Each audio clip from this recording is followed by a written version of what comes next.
사람들은 상처를 받으면 늘 그 상처를 이야기를 하게 되어 있습니다.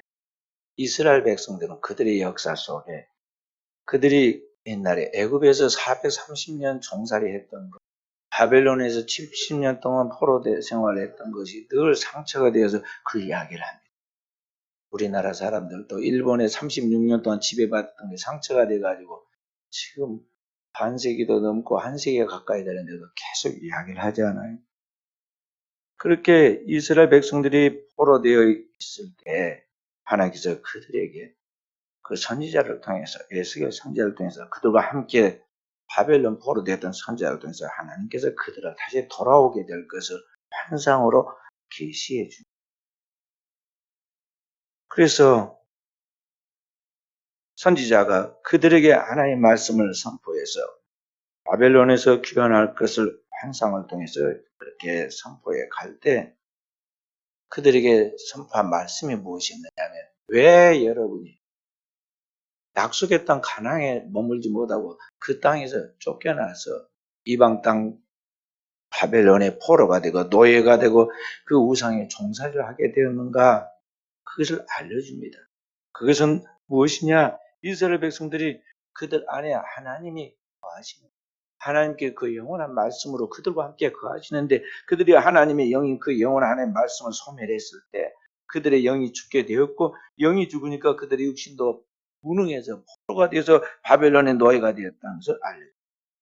그리고 그들에게 다시 소망을 주어 말씀하시기를 그들이 어떻게 바벨론으로부터 다시 돌아올 수 있느냐. 그들의 현 상태가 죽어서 백골이 되어 있는 것 같은 그런 상태에 놓여 있다 할지라도 그들 속에 다시 하나님의 그 영원한 말씀, 그 영혼의 하나님의 영인, 진리의 영인 하나님의 말씀이 들어가기만 하면 그들이 절대 돌아올 수 없을 것 같은 바벨론 땅에서도 포로된 땅에서도 다시 돌아오게 되고 약속의 땅 가나안에 정착하여 새로운 삶을 살게 될 것이라고 말씀하였고 그 말씀하신 대로 선지자가 선포하고 그 말씀하신 대로 이스라엘 백성들이 돌아올 수 없는 이방 땅 바벨론에서 귀환하여 약속의 땅 가나안으로 돌아오고 그 땅에서 메시아의 시대를 준비하는 영광을 받게 그런 계시의 말씀과 역사적 사건을 통해 하나님께서 우리에게 성경에 계시하신 게 뭐냐면 오늘의 우리의 삶도 마찬가지다는 것입니다. 오늘 우리의 삶이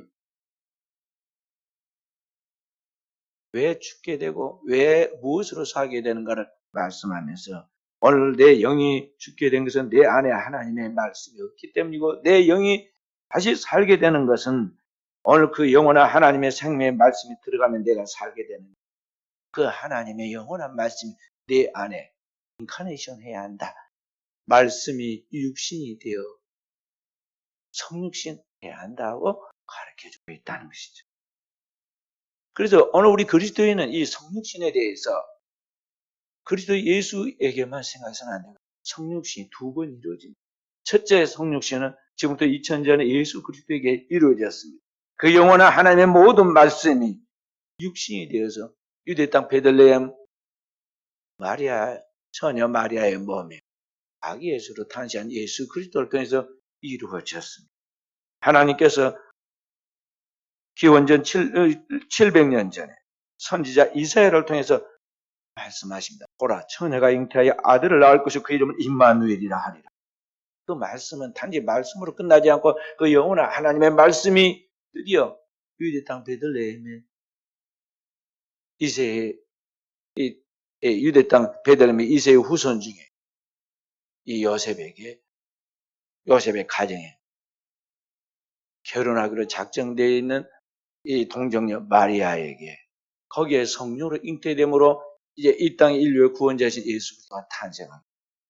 그러니까 하나님의 말씀하신 그 말씀이 실제로 오늘 역사 속에 우리의 삶 한가운데 그 말씀이 이루어지기 시작하였다는 것입니다. 그래서 신약성경 빌립보서 2장 5절부터 11절에는 이렇게 말씀하고 있습니다. 신약성경 빌립보서 2장 5절부터 11절 말씀을 함께 봅니다. 320페이지 5절 말씀 빌립보서 2장 5절 너희 안에 이 마음을 품으라 곧 그리스도 예수의 마음이니 그는 근본 하나님의 본체시나 하나님과 동등됨을 취할 것으로 여기지 아니하시고 예수 그리스도 그분은 근본 하나님, 삼일째 하나님의 본체, 몰패, 본 몸뚱이시였으나 하나님과 동등된 걸 취할 것을 여기지 아니하셨다 그랬어요.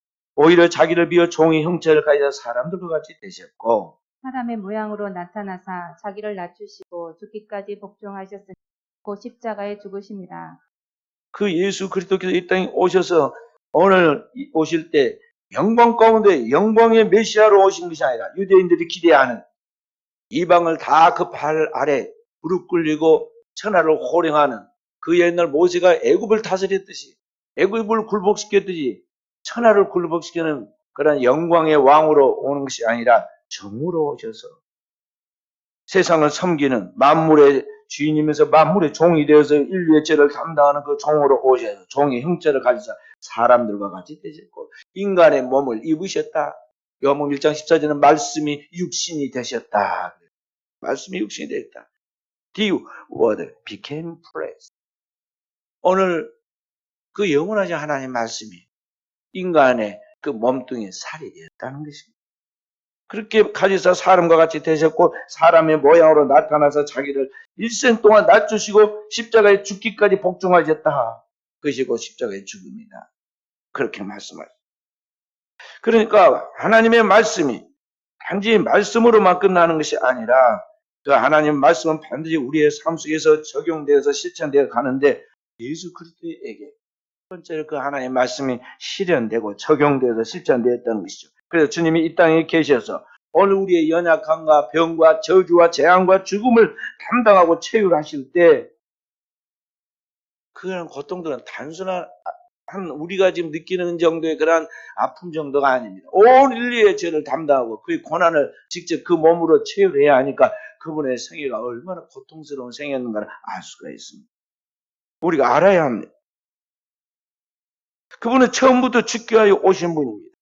6월절 하나님의 어린 양으로 구약의 이스라엘 백성들을 구원했던 애굽의 6월절 양처럼 오늘 이 땅의 인류를 구속하는 하나님의 속죄의 어린 양으로 6월절 양으로 붙잡혀서 이 모든 사람들의 죄를 대신한 대속물로 피 흘려 죽기 위하여 자신을 내어주시죠. 사람이 모를 때는 몰라서 당하기도 하지만 알고 나면 무섭습니다. 그래서 처음에는 뭣도 모르고 주사를 맞는데요. 한번 주사를 맞은 아이들은요 절대 병원에 안 가려고 그럽니다. 의사 선생님이 뭐 뿔이 달린 것도 아닌데 의사 선생님만 보면 벌써 막 질겁을 울고 그럽니다. 왜냐하면 자기한테 주사 놓은 줄 알거든. 그러니까 두 번째 주사 맞는 게 더 무서워요. 주님은 자신의 생애 가운데에서 지금 어떤 일이 벌어지게 된다는 걸 환히 지금 알고 있습니다. 자기가 나아가서 갈 길, 자기가 이미 죽을 것을 알고 있습니다. 주님이 마가복음 10장 45절에 제자들이 그렇게 말씀하십니다. 인자의 온 것은 섬김을 받으려 함이 아니고 섬기려 하고 자기 목숨을 많은 사람의 대속물로 주려 함이니라. 처음부터 죽기 위하여 가시죠. 예루살렘의 6월절 양으로 올라가실 때 굳게 결심하시고 올라가셨다고 성경이 이야기합니다. 그리고 주님께서 이제 십자가에 주 남겨놓고 그 하루하루의 날들은 얼마나 긴장되고 힘들었겠어요. 그런 가운데서 하나님 말씀을 성취하려고 나귀를 타고 예루살렘에 평화의 왕으로 오심을 입증하는 성경의 말씀을 기록한 그 말씀을 성취하려고 그런 것이죠. 그리고 주님께서 십자가를 치시기 바로 전날 양이 붙잡혀서 이제 죽기 전날 주님이 얼마나 힘들겠어요. 우리 인간의 모든 그러한 지정의를 다 갖추고 또 영원한 세계까지 통찰하는 그분께서 지금 십자가에서 자신이 받을 고난과 저주와 재앙과 죽음의 그 고통들을 대신 담당해야 한다는 걸 알 때 얼마나 힘들겠어요. 그래서 그의 기도가 성경에 기록되어 있는데 아버지 이 잔을 내게서 옮길 수 있거든 옮겨 주십시오. 이 잔을 마시지 않고 내가 할 수 없다면은 그러면 내 뜻대로 마옵시고 아버지의 뜻대로 되기를 원합니다. 그리고 주님이 우리에게 기도할 때 중언부언하지 말라고 그러는데 주님이 똑같은 기도를 3번이나 반복해서 기도를 합니다. 그만큼 힘들었다는 거죠. 그가 이 땅에서 그렇게 기도하실 때 예수께서 기도하실 때 땀이 땅에 떨어진 핏방울같이 되었다고 그랬어요. 얼마나 기도할 때 머무르면서도 힘쓰고 애써 더욱 간절히 기도하시 땀이 떨어지는 빗방울같이 되었더라. 우리 기도하는 건 얼마나 질적으로 다릅니까? 그죠? 우리는 너무 기도가 이게 이상하게 기도를 해. 그죠? 아니, 허리 펴고 좀 반드시 앉아서 기도하라고. 허리가 꼬부라진다고. 그리고 조금 있으면은 자. 그러죠. 예수님은 안 졸리셨겠어요? 사람이 막 피곤하고 스트레스 받고 힘들면 졸리게 되었고 했어요. 제자들은 다 졸며 잤습니다. 주님이 깨우니라고 돌멩이를 몇 번이나 던졌는데도 잡니다. 1시간 동안도 깨어있을 수 없더냐. 시험에 들지 않게 깨어있어 기도하라. 마귀가 너를 밀가부로 다 한다. 계속 그 경고를 해줘도 제자들은 육신의 졸음을 참지 못하고 눈에 잠이 가득해가지고 자잖아요. 주님은 그것을 물리치고 기도하려고 애를 썼어요. 힘쓰고 애써 더욱 간절히 4번이나 부사를 썼어요. 그리고 기도를 했더니 나중에 나올 것이 없으니까 땀이 땅에 떨어진 핏방울처럼 되었다. 피가 섞여 나왔다는 거예요. 모세 혈관을 더 피가 섞여 나온 것이. 그리고 마침내 이제 기도를 마치고는 당당하게 십자가를 지고 가죠. 그때는 이제 사람들 앞에서는 변명하거나 다른 이야기 하지 않고 침묵하시죠. 그리고 십자가를 다 감당하면서 십자가 위에서 그 마지막 숨이 떨어지는 그 마지막 순간에도 해야 할 7가지 말씀을 다 말씀합니다. 아버지, 저들의 죄를 사하여 주십시오. 대제사장으로서 그 백성의 죄를 하나님 앞에 대신 속죄하는 기도. 그리고 그분이 기도하시면서 인간의 한계의 상황 속에서 우리가 부르짖는 동일한 부르짖음을 외칩니다. 아버지, 어찌하여 나를 버리셨나요? 엘리 엘리 라마 사박다. 그리고 십자가에서 6시간 동안 몸부림을 치고 그리고 마지막 운명하시기 전에 주님께서 외치시죠. 테텔레스타. 값을 다 치렀다. 죄값은 사망인데 죄의 모든 대가를 다 내가 값을 치러서 속죄를 이루었다는 것이죠. 그리고 혼잣말로 아버지, 내 영혼을 아버지 손에 부탁하나이다 하고 자기 스스로 죽음에게 목숨을 내려 고개를 숙이시는 운명하시다. 원래는 사람이요, 죽고 나면 고개가 떨어져요. 힘이 없습니다. 근데 주님은 죽음 앞에 자기 스스로 목숨을 내놓습니다. 고개를 숙이시는 운명하십니다. 주님이 허락지 않으면 절대 죽음이 그를 빼앗을 수 없다는 것이죠. 그렇게 하시기까지, 그렇게 해서 오늘 인류의 모든 죄를 다 치르고 아버지 앞에 속죄받아서 제3일 만에 부활하심으로 오고 오는 모든 세상의 인류의 모든 죄악들을 다 사하시고 주님이 부활의 첫 열매가 되어서 새 생명을 주신 것 같이 오늘 우리에게 그 영원한 생명을 부여하는 길을 열어주셨다.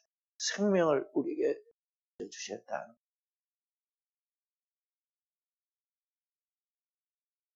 중요한 것은 뭐냐면 이 전체가 주님의 생애가 우리를 구원하기 위하여 하신 주님의 모든 생애와 언어와 그 모든 사건들이 뭐냐면 오늘 우리를 구원하는 구원의 하나님의 복음, 그 복음의 캐리그마인데 중요한 것은 오늘 우리가 이와 같이 주님이 그 우리의 구원을 위하여 자신의 목숨을, 자신의 생명을 이 땅 위에 하나도 땅에 떨어지지 않고 그 몸으로 그 하나님의 말씀을 성취해낸 것 같이 그 말씀을 자신의 삶으로 살아낸 것 같이 오늘 우리도 우리의 생애 가운데서 그 주님의 복음의 말씀을 내 생애 속에서 내 삶으로 살아내는 오늘 우리의 삶 속에서 하나님의 말씀의 제2의 성육신이 이루어지는 하나님의 역사가 내게도 이루어져야 한다는 것입니다.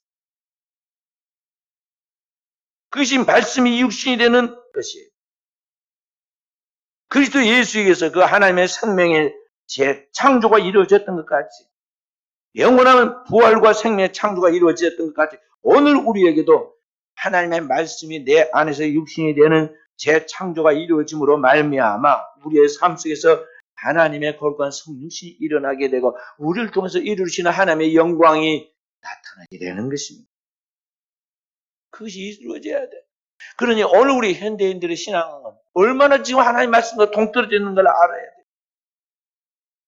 오늘 우리는 주님이 하나님의 말씀을 자기 안에서 살아내도록 하기 위하여 십자가와 부활의 과정을 통과한 것 같이 오늘 우리들도 그 주님 안에서 주님의 죽음과 주님의 부활을 나의 삶 속에서 말씀으로 체현하고 그래서 살아내야 하는데 그 부활, 십자가와 부활의 과정이 없이 너무나 쉽게 영광을 얻으려고 하고 너무나 쉽게 자기가 기대하는 소원 성취를 하여 축복을 받으려고 한다는 것이죠. 여기에 마귀의 시험이 있습니다. 인류의 첫 번째 조상이 아담을 타락시킬 때 마귀가 한 것이 그것이었습니다. 네가 하나님처럼 되게 하리라. 원래 그 말이 맞는 말이에요. 왜냐하면 우리는 다 하나님의 형상과 모양으로 지어진 하나님의 소생이고 하나님의 자녀예요. 하나님처럼 되는 것이 하나님의 뜻이에요. 그러나 거기에 빠지는 것이 뭐냐면 내가 십자가 부활을 통해서 하나님처럼 되리라 하는 것인데 십자가 부활은 딱 빼버리고 내가 하나님처럼 되리라. 항상 마귀의 시험은 그렇게 다가와요. 예수 그리스도에게 둘째 아담으로 오신 예수 그리스도에게 마귀가 찾아와서 시험할 때 세 번의 시험에 똑같은 것이 있는데 그게 뭐냐? 돌로 떡덩이가 되게 성전 꼭대기에서 뛰어내려서 너를 천사의 손으로 받들어서 너를 하여금 진짜 멸시함을 보게 하라. 만구의 영화를 이제 내가 소유하고 사람들 그 영광을 나누어 주도록 해라 하는 것인데요. 가장 중요한 핵심이 빨리 그 전에 내가 십자가와 부활을 통해서 내 삶 속에 그 하나님의 말씀을 체현하고 체휼해서 말씀이 육신이 되는 이러한 과정을 통해서 내가 하나님의 영광을 누리고 하나님의 만구의 영화를 소유하고 하나님의 축복을 땅 끝까지 나누어지는 복의 근원이 될 수 있다는 그 십자가 부활이란 말이 빠져 있다는 것이죠. 마귀는 늘 그래서 오늘날도 마찬가지예요. 사람들 속 쉽게 편하게 나만의 특혜를 누리면서 이 땅에 있는 모든 것들 만구의 영화를 할 수만 있다면 하나님의 영광까지도 자기가 다 차지할 수 있게 되기를 꿈꾸고 있다는 거죠. 그런데 그냥 꿈은 꿈으로 끝나는 거예요. 잘못된 꿈은 그것은 현실이 아니고 꾸며낸 것이기 때문에 그걸 픽션이라고 그러죠. 픽션. 소설.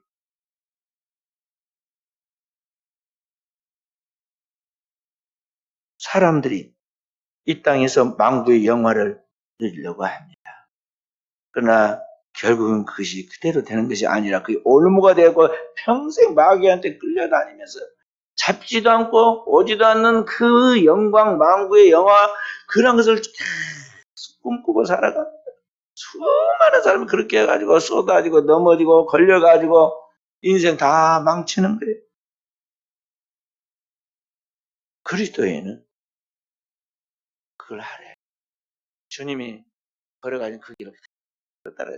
아무도 나를 따라가는 자기를 부인하고 자기 십자가를 지고 나를 쫓을 것이니라 하신 말씀처럼 오늘 주님을 따르는 사람은 주님이 진 십자가와 그의 부활의 과정을 그대로 따라가야 돼. 주님이 길과 진리와 생명이에요.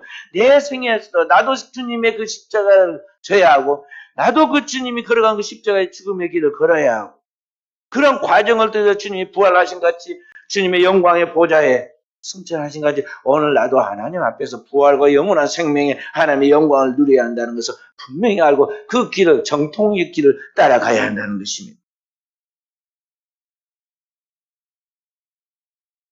사도 바울은 일찍 이걸 깨닫고는 갈라디아서 2장 20절에 뭐라고 그랬냐. 내가 그리스도와 함께 십자가에 못 박혔나니 그런즉 이제는 내가 산 것 아니라 이제는 내가 육체 가운데 사는 것은 나를 위하여 자기 몸을 버리신 그리스도를 믿는 믿음 안에서 사는 것이다 그랬어요. 그리스도와 함께 십자가에 못 박혀 죽었고 내가 지금 살아있는 것은 내가 산 게 아니라 주님이 부활해 사시는 것인데 나는 그 주님 안에서 믿는 믿음 안에서 그 주님의 십자가의 죽음과 함께 그의 부활을 믿는 믿음 안에서 내가 주님과 함께 동일한 연합된 삶을 살아가고 있다는 것이죠. 그리고 우리에게도 그렇게 살아라. 고린도후서 4장 7절에서 10절 말씀 함께 찾아서 읽어봅니다. 고린도후서 4장 7절에서 10절 말씀. 성경 두 손으로 빨랑빨랑 하게 좀 찾아봐요. 7절. 우리가 이 보배를 질그리에 가졌으니 이는 심히 큰 능력은 하나님께 있고 우리에게 있지 아니함을 알게 하려 함이라. 우리가 사방으로 오겨쌈을 당하여도 쌓이지 아니하며 답답한 일을 당하여도 낙심하지 아니하며 박해를 받아도 버림받지 아니하며 거꾸로 들임을 당하여도 망하지 아니하고 우리가 항상 예수의 죽음을 몸에 짊어지면 예수의 생명이 또한 우리 몸에 나타나게 하려 함이라. 아멘. 오늘 여기 7절이면 우리가 이 보배를 질그릇에 가졌으니까 이 보배가 누구냐면 예수 그리스도이시죠. 그런데 그 10절에 뭐라고 그랬냐면 우리가 항상 예수의 죽음을 몸에 짊어지면 그리스도 예수 십자가의 그 죽음을 나에게도 그대로 동일하게 내가 짊어지고 나간다는 것이죠. 예수의 생명이 예수께서 그 영원한 생명의 부활로 나간 것 같이 오늘 우리의 부활이 그 생명의 부활이 오늘 우리의 몸에도 나타나게 하기 위함이다 그랬어요. 그러니까 오늘을 살아가는 우리에게도 동일하게 주님이 십자가를 지고 죽고 부활하신 것 같아 그 주님의 십자가의 죽음과 부활을 나의 삶으로 적용해서 그대로 실현해지도록 실천되어지도록 한다는 것이죠. 그러니까 쉽게 말하면요. 하나님의 모든 말씀의 복음의 말씀을 가지고 오늘의 내 생활 속에서 내 생애 속에서 살아내야 한다 이 말. 하나님 말씀 한 귀로 듣고 한 귀로 흘리고 나가면서 다 잊어먹어버리고 일주일 내내 딴 생각하고 딴 생활하다가 주일에 와서 또 어디서 아주 새로운 이야기 같이 그 이야기를 들어서는 안 된다는 거예요. 말씀이 내 삶에서 순간순간 적용되고 이게 적용되고 실천되어서 그 말씀이 내 생활 속에서 그대로 이루어져 가야 한다는 것이죠. 그것이 복음이에요. 그렇다면 어떻게 오늘 우리가 이 일상 중에서 이와 같이 십자가 부활의 복음을 내 삶으로 살아낼 수 있는가? 그 답을 오늘 본문에서 다윗이 우리에게 알려요. 오늘 시편에 다윗은 중요한 이야기를 우리에게 해주고 있습니다. 다시 이렇게 이야기합니다. 여기 7절 나를 훈계하신 여호와를 송축할지다 밤마다 내 양심 나를 교훈하라. 나를 훈계하신 여호와 그리고 그 훈계하신 여호와를 송축한다고 그랬고 밤마다 내 양심이 나를 교훈한다고 그랬고 무슨 말인가요?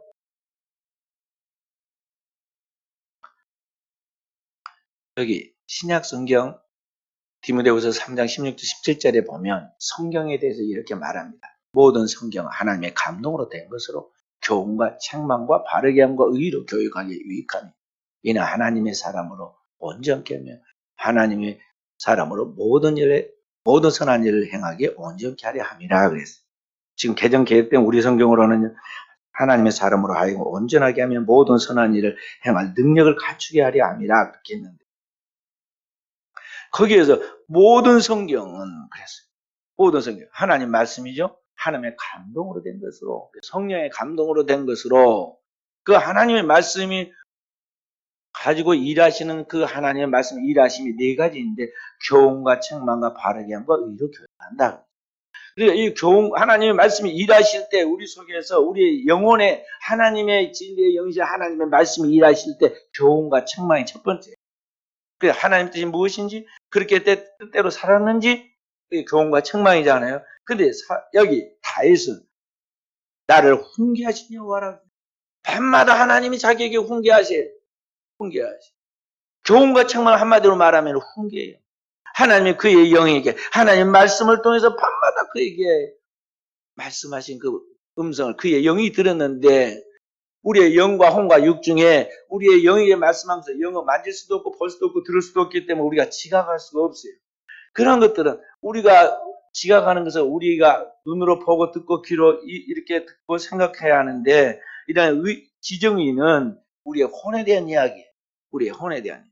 그러니까 영혼에 대해 말씀한 걸 우리 혼이 알 수가 없어. 그런데 어느 때 알 수 있는 때가 오느냐 하면요.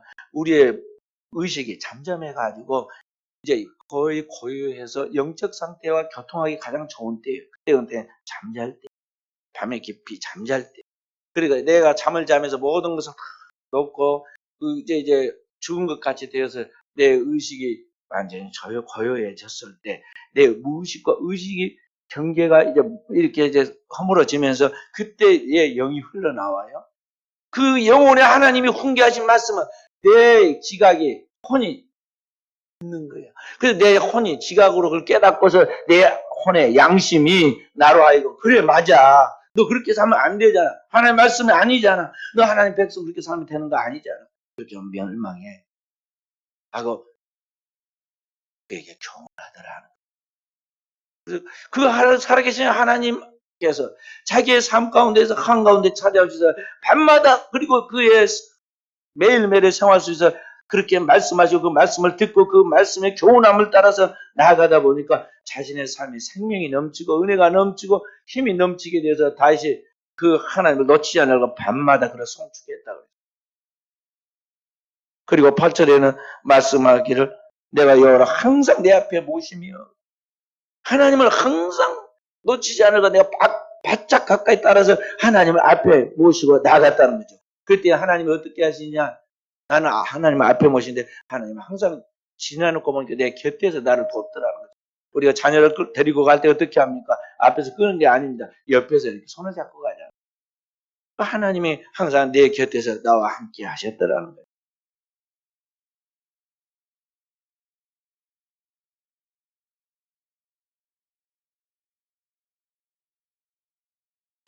그래서 오늘 우리는 다윗이 매일 하나님을 자기 앞에 모시고 동행하고 동거하는 그런 하나님을 경외하는 영적 생활을 하는 것 같이 오늘 그렇게 오늘 우리의 신앙생활이 매일 하나님과 함께 동행하는 삶을 살아야 한다는 뜻입니다.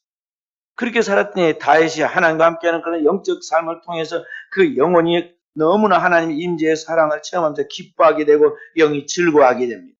그리고 영혼이 평안하고 영적으로 즐거움의 상태가 되니까 그의 육체도 평화 가운데 안전함을 느끼며 살게 되었다 그랬고 그 결과 자기의 영혼이 수월 곧 지옥에 버림받아 멸망하지 않게 되었다는 것이죠. 언제까지냐? 주님 앞에 설 때까지 그 영원한 하나님 나라에 들어갈 때까지라고 10절부터 11절까지의 말씀. 그 생명의 길을 나에게 보이시는 그 하나님 앞에서 즐거움과 기쁨으로 날마다 하나님을 성취가 있다는 것입니다. 다시 늘 악기를 가지고 노래를 했다고 그랬잖아요. 그것이 시편에 그 가사가 남아있죠. 다윗의 노래가 가사로 남아있는 게 시편이에요. 그 은혜가 넘쳐가지고 밤에는 막 여호와를 찾고 아침이면 되면 하나님의 응답을 받고 하나님 앞에 그 찬양과 곡절을 함께 올려드린다고 노래했죠. 찬송과 곡절 붙은 기도는 동일한 거예요. 우리의 기도가 여기다 고곡절을 복을 붙여가지고 거기에 노래로만 찬양 항상 하면서 하나님을 기쁘시게 하였다는 것입니다. 그렇기 때문에 이게 영적으로 큰 영성과 영력과 은혜와 능력을 소유했기 때문에 다윗이 가는 곳곳마다 물이 갈라진 같이 그 앞에 적들이 물러가게 되었고 모든 싸움에서 승리하게 되었고 그의 축복이 그 당대만 아니라 자손 대대에 이어져서 아브라함과 다윗의 자손 예수 그리스도의 세계라는 하나님의 구속의 역사가 완성됩니다. 그러므로 오늘을 살아가는 우리 그리스도인의 영적 삶은 이와 같은 하나님의 말씀이 내 안에서 매일 매순간 복음의 말씀을 내 것으로 만들어서 그 말씀을 이루어가는 삶으로 살아내야 한다는 것입니다. 그런데 현대 크리스찬들의 삶은 어떠합니까? 오늘 발달된 문명과 문화의 혜택을 통해서 하나님의 배부르게 먹을 수 있도록 생활할 수 있도록 안정된 생활할 수 있도록 좋은 집에 지어주고 여러 가지 발달된 문명의 생활 속에서 잘 살아가도록 만들어줍니다. 그걸 가지고 하나님을 경외하며 하나님을 찬양하며 하나님을 기쁘시게 하는 삶을 만들어내는 것이 아니라 뭐합니까?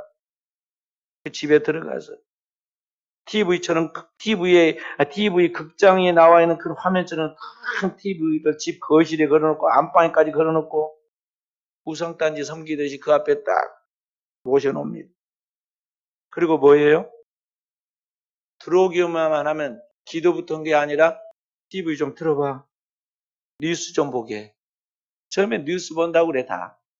그래가지고 TV 틀어놓고 그 다음에는 뭐예요? 뉴스만 본 게 아니에요. 뉴스도 다 알고 다 들어서 알고 스마트폰에서 떠갖고 다 아는데 또 봐. 아주 세뇌될 때까지. 그리고 나서 다른 거 또 틀어. 채널 이리 틀고 저리 듣고 영화 보고 유튜브, 중국 방송, 미국 방송 다 섭렵하고 눈물이 이게 눈이 쇠해가지고 이제 짓무를 때까지 피곤해가지고 눈이 쓰고 감길 때까지 그거 보고 있어. 그래서 자야 시간에 자야 하는데 막 쓰러져갖고 지쳐갖고 쓰러져 잔다.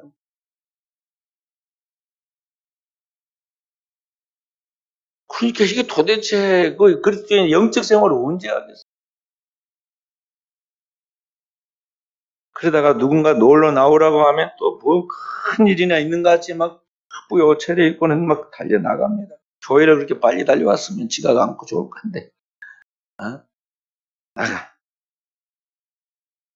그래서 나가서 기껏 만나서 밥 먹고 술 먹고 뭐 나이트클럽 가고 청소년도 노래방 가고 극장 카페 가고 막 몰려다닙니다. 코로나가 무섭지 않아요? 마스크 여기 턱에다 걸쳐놓고 어? 막 떠들고 다녀. 그러니 조금만 긴장을 풀면 코로나가 창궐한 건 당연한 거 아니겠어요? 지금 계속 이야기하면 뭐 300명이 문제 아니라 400명, 다음에 600명까지 곧 될 것 같다. 유럽식으로 지금 될 것 같다고 이야기하죠. 사람들이 조금씩 긴장이 풀리니까요. 막 해요. 진정한 그리스도인은 하나님의 축복받는 신령한 그리스도인이 되어 살려면 다윗같이 믿음의 선진으로서 먼저 걸어간 그대로 해야 돼요. 밤을 잘 보내야 돼요.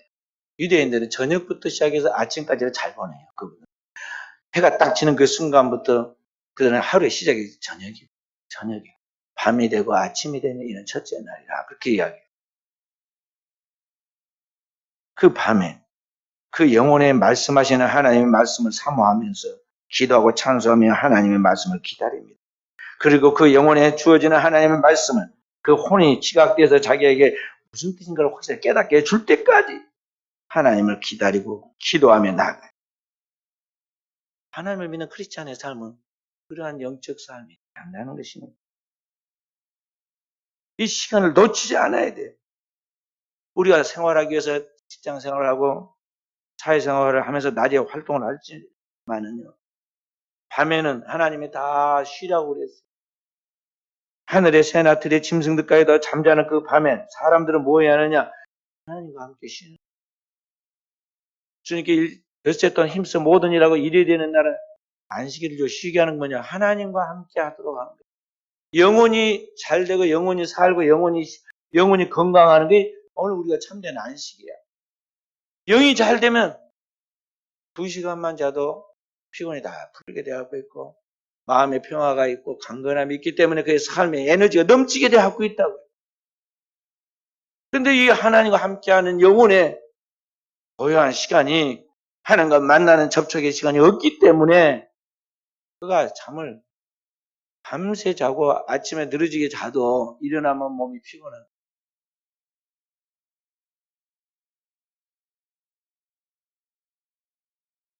그래서 오늘 그리스도인들은 하나님 앞에 있는 이 시간을 귀하게 여기고 하나님 앞에 나가야겠어요.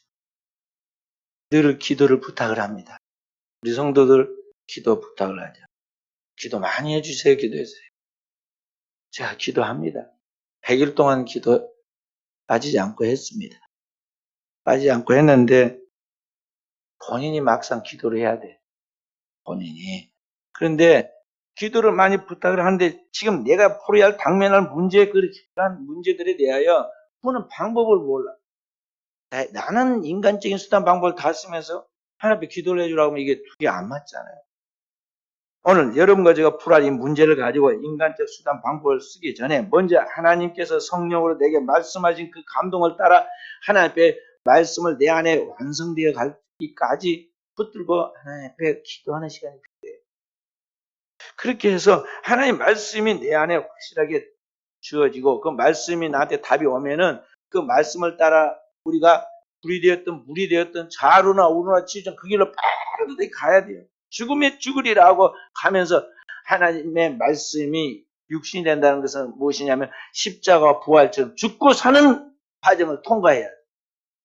그렇게 해서 죽으면 죽으리라 말씀을 따라 나아가서 하나님이 살려주면 살리라고 나아가면 하나님이 그러한 가운데서 내 속에 하나님의 생명의 에너지를 그리고 하나님의 분명한 답을 그리고 하나님 나 가운데 역사인 그 역사를 일으켜서 나의 삶을 축복으로 만들어가는 것이죠. 이런 경험들이 내 안에 쌓일 때 영성이 쌓인다고 말하고 그러한 죽고 사는 과정을 통해서 내 안에서 계속 잔가지를 잘라내듯이 잘못된 것을 잘라내게 되고 내 삶에 추구해야 해서 갖춰야 할 것들을 보완해 나아가면서 내 안에 거룩한 성화가 이루어져. 성화, sanctification, 성화가 이루어져. 그리스도인은 거룩한 성도라는 말에 그냥 이름만 성도라 붙지 말자. 거룩한 성자를 써서 오늘 우리가 거룩한 성화가 이루어지는 성도가 돼야 돼. 그래야 내 삶의 축복이 나를 통해서 자녀들에게 가정의 환경에 나타나는 것입니다.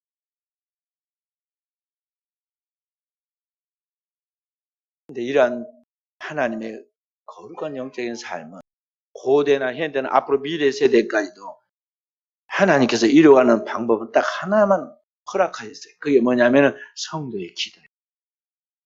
주님이 겟세마네 동산에서 기도하신 본을 보인 것 같지? 너희는 이렇게 기도하라. 주기도문으로 가르친 것 같이. 기도예요. 기도의 이 유일한 하나님과 소통의 수단이 기도의 방법을 통해서 우리가 이러한 주님의 영적인 삶을 만들어가고 풀어가야 한다는 것이죠. 나머지는 이제 그리스도인의 거룩한 삶을 살아가고 성도를 서로 사랑하고 섬김에 봉사하는 삶을 살아가고 이런 것들은 은혜가 주어지고 사랑이 주어지고 그 그리스도의 그 궁연한 마음이 주어지면 저절로 성도하게 되었고 있어요.